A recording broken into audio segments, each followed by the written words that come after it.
Octobre 2009. J'arrive à Jima Saarij. J'ai enfin rencontré physiquement ma Wiza. Après un an d'attente de visio sur Skype, c'était long. Je rencontre une famille formidable, même si nous avions une culture différente. On plaisante, surtout avec Emma. Elle restera dans mon cœur. De suite, ça a collé d'ailleurs. On parle de fiançailles, de mariage. D'ailleurs, on a même fêté les fiançailles pendant les mariages de son frère Farid. En novembre, on finit même par se marier à Jema. Ah, mon rêve, j'y croyais plus. Enfin, avril 2010, Wiza arrive à Nîmes. C'est le début d'une nouvelle vie de couple. Ah, j'en rêvais aussi. Wiza me redonne goût à la vie que j'avais perdue. Elle était mon espoir.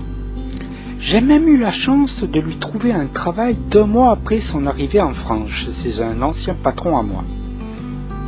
C'était le paradis, avec mon être aimé. Elle me redonne tant d'amour que j'avais l'impression d'être dans un rêve. Et en 2011, Wiza me fait le plus beau des cadeaux que peut espérer un mari. C'est-à-dire qu'elle me donne un fils. D'ailleurs que nous prénommons Idir. Oui, vous connaissez tous. En hommage à un chanteur que nous aimions tous les deux, un chanteur kabyle.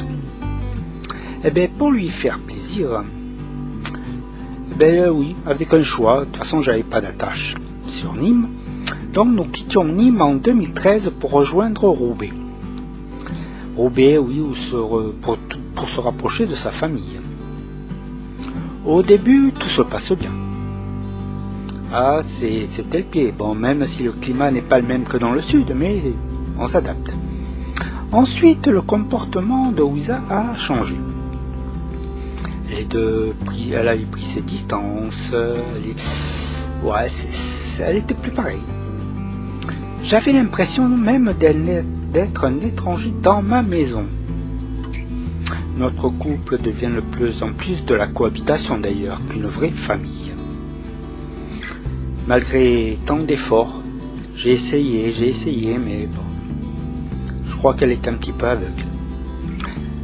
D'ailleurs, nous faisions même chambre à part, de suite d'ailleurs après notre arrivée sur Roubaix. Oui, on avait chacun notre chambre, quoi. C'était de la cohabitation. Ah, la vie était pas facile, je sais, mais bon. On ne sait jamais, des fois, bon. Enfin. En 2015, d'ailleurs, même une fausse accusation nous sépare. Oui, ça arrive, malgré ce que les gens croient, ce que les torchons, les médias peuvent dire. Ce n'était qu'une fausse accusation. Enfin, bon, on finit par se séparer. Et Wiza d'ailleurs qui accepte même la pression de ses frères pour mettre une distance entre nous. Bon, il fallait dire que bon, c'est vrai que des cultures différentes, les mœurs sont différentes, enfin bon. Le couple bat de l'aile, quoi. Et nous finissons même par divorcer en 2019. Même avec un enfant au milieu, c'est pas facile. Enfin. Donc je pris la décision de redescendre dans le sud sur Nîmes. Alors c'est vrai que je vois moins mon fils. Et j'ai l'impression même qu'elle me cache des choses. Enfin bon.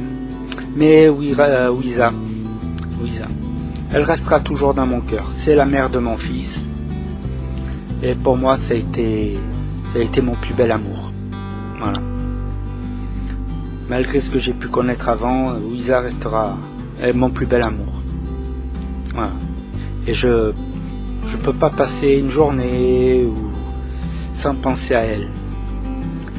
Ses photos, ses sourires tournent dans ma tête sans arrêt. Enfin, il me reste les photos. C'est tout ce qu'il me reste. Voilà. Bonne écoute.